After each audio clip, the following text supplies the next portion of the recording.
Hi everyone, I'm Alex Gan, and I am a senior at McLean High School. Today, I'll be presenting my study on predicting monthly tropospheric nitrogen dioxide using satellite data and machine learning. I'd like to begin with one challenge that motivated this research. We rely heavily on ground air quality monitors for measurement in the United States. However, these monitors are extremely unevenly distributed across the country. You can see here on this map that most are concentrated in urban cores, industrial corridors, and coastal population centers.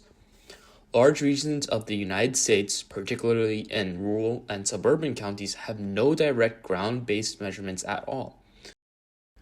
Even in relatively urban regions, monitoring stations can be separated by tens of miles, meaning that millions of people are living in areas where air quality must be inferred rather than observed directly. One major reason for this uneven coverage is cost. Installing a single regulatory monitoring station can reach tens of thousands of dollars, not including the maintenance.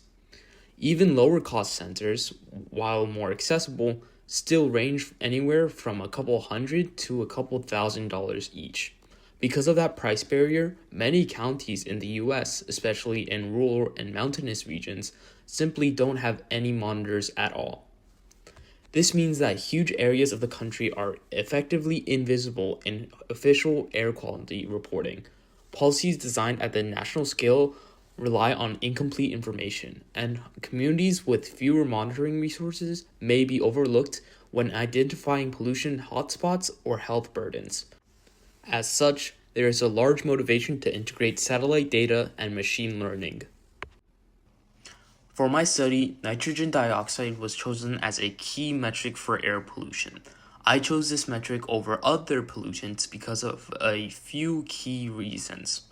Nitrogen dioxide is a primary emission from vehicles, power generation, and industrial sources.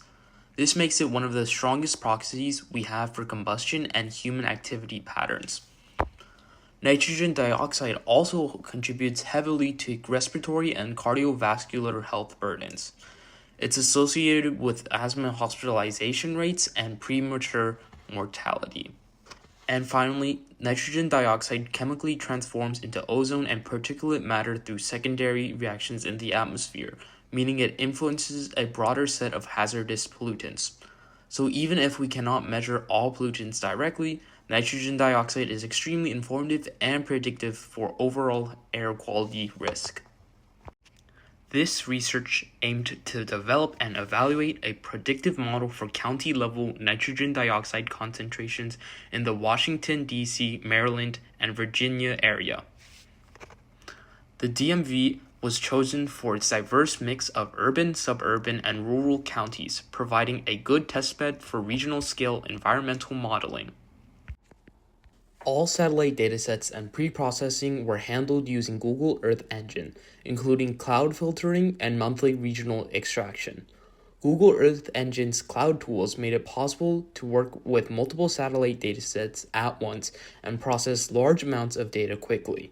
This helps overcome the usual challenges of handling high-resolution geospatial data on a regular computer.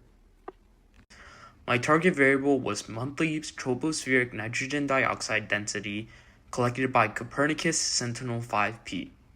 My predictor variables included population density from WorldPop, urban and vegetation indices including NDBI and NDVI from Copernicus Sentinel-2. NDBI, the Normalized Difference Buildup Index, measures built-up surfaces like asphalt and buildings, while NDVI, the Normalized Difference Vegetation Index, captures vegetation greenness. Finally, I collected land surface temperature using MODIS Terra LST, aggregated to monthly averages. The model used was XGBoost regression, which is widely used in machine learning for its efficiency and high predictive accuracy. It handles missing values well, and is particularly good at capturing complex, nonlinear relationships among environmental variables. Here's a quick summary of the results. Machine learning combined with remote sensing can accurately predict county-scale nitrogen dioxide within the DMV region. The model generalizes across years moderately well and across regions to a meaningful but weaker degree. And importantly, this strategy is a scalable method for filling spatial and temporal gaps in satellite nitrogen dioxide data. Let's take a closer look at the results. Here I'm showing the scatter plot of actual versus predicted nitrogen dioxide density for the DMV region in 2020. The model's performance was evaluated on unseen data from within the 2024 dataset using cross-validation. The model achieved an R-squared of about 0.83 and a root mean squared error of roughly 4.3 moles per square meter times 10 to the negative 6. This strong performance indicates that the model is able to learn the underlying relationships between environmental covariates and nitrogen dioxide concentrations at the county level. The clustering of points along the 1-to-1 line further supports that predictions closely match the observed values across most of the region, demonstrating the potential of machine learning to help compensate for sparse ground-based monitoring networks. Here are the XGBoost feature importance results. In this context, feature importance reflects how frequently a variable is selected to split decision trees, providing a quantitative indication of which predictors contributed the most to reducing model error. In this analysis, population density emerged as the most influential predictor. Population density serves as a proxy for human activity, including traffic intensity, residential energy use, and industrial combustion, all major sources of tropospheric nitrogen dioxide. The normalized difference buildup index, which characterizes urbanization and built infrastructure, was the second most important variable. Higher NDBI values typically correspond to greater concentrations of combustion sources such as vehicles, heating, and electricity generation. The normalized difference vegetation index showed a negative correlation with predicted nitrogen dioxide. Increased vegetation cover is associated with pollutant uptake, enhanced turbulent mixing near the surface, and reduced emission density, which collectively contributes to lower nitrogen dioxide concentrations. Land surface temperature also exhibited high importance. Elevated surface temperatures can modify atmospheric chemistry and boundary layer dynamics, indirectly affecting the formation, persistence, and vertical mixing of reactive nitrogen species. Finally, the month variable likely captures seasonal variability, including wintertime heating emissions, summertime photochemical production, and seasonal shifts in transportation patterns, all of which influence nitrogen dioxide levels across the annual cycle. To train the model's ability to predict nitrogen dioxide concentrations in the different time period, the model trained on 2020 DMV data was applied to the 2019 DMV dataset. In this case, the accuracy decreases, but the model still achieved a R-squared of about 0.5 and a RMSE of roughly 8.8 moles per square meter times 10 to the negative 6. Even though that's lower than the internal validation result of about 0.83 for 2020, this still demonstrates that key predictors such as land use, temperature, and population maintain consistent relationships with nitrogen dioxide across years. What this suggests is that despite model differences like meteorological differences or emission shifts between years, the underlying drivers still hold predictive value. We do see that the model tends to underpredict at higher nitrogen dioxide concentrations, which you can see at the upper end of the scatter plot.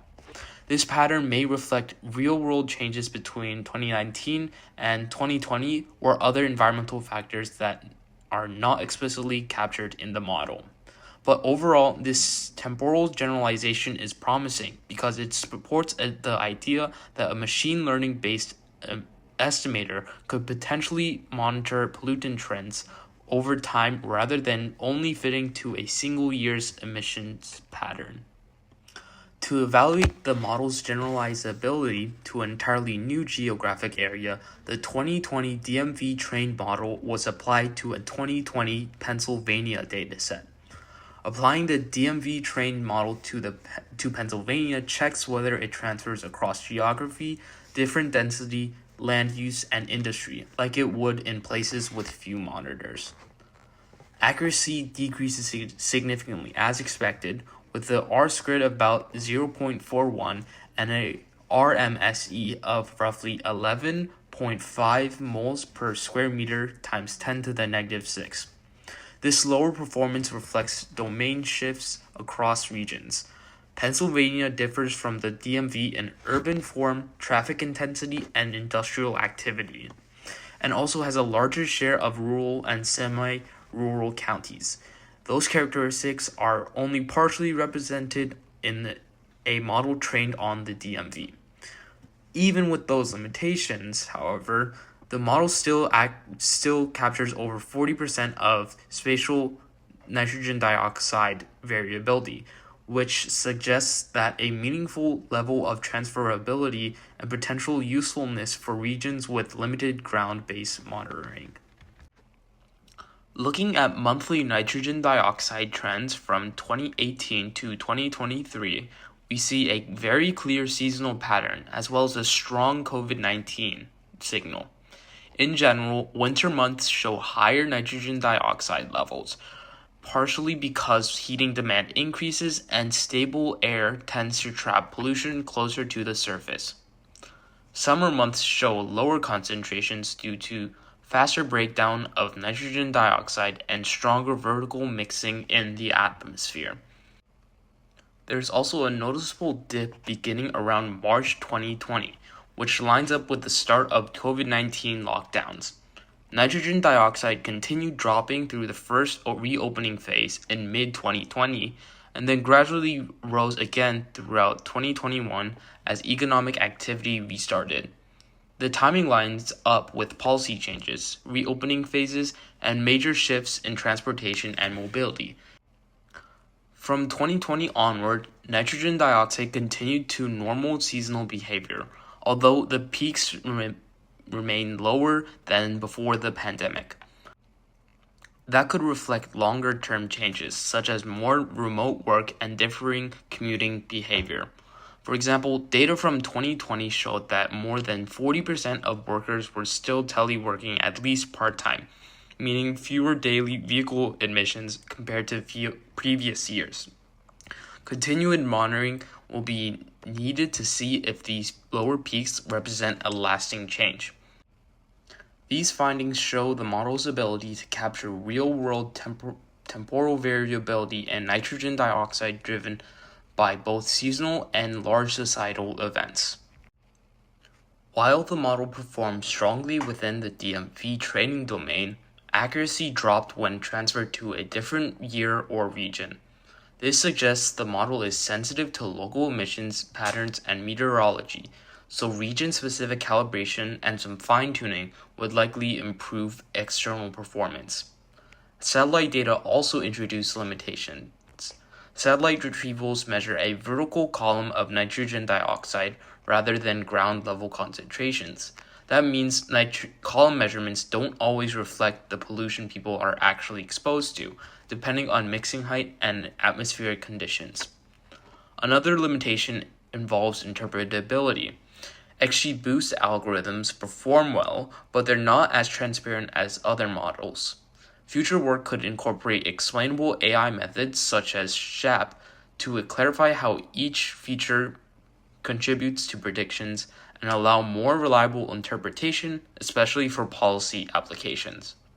Finally, adding higher resolution emissions, traffic data, and industrial activity would help separate local source effects and sharpen spatial predictions. These steps could make the model more transferable, more transparent, and more physically meaningful across regions and years. In conclusion, this work shows that machine learning is a powerful complement to traditional ground-based monitoring and satellite data. First, the model achieved strong predictive skill within the DMV, demonstrating that monthly nitrogen dioxide variability can be captured at the county scale. Second, the model retains meaningful predictive ability across time and to a lesser extent across space, suggesting that key relationships among land surface variables, population, and nitrogen dioxide remain broadly consistent even under changing environmental conditions. Finally, these results illustrate how satellite-driven machine learning models can extend air quality visibility into regions that lack dense monitoring coverage. This approach offers a scalable pathway for filling spatial and temporal gaps and contribute to a more equitable environmental decision-making. Thank you for listening to my presentation. I'd like to thank Google Earth Engine for the data access, my reviewers for feedback, and AGU for the opportunity to present at this conference. Thank you so much.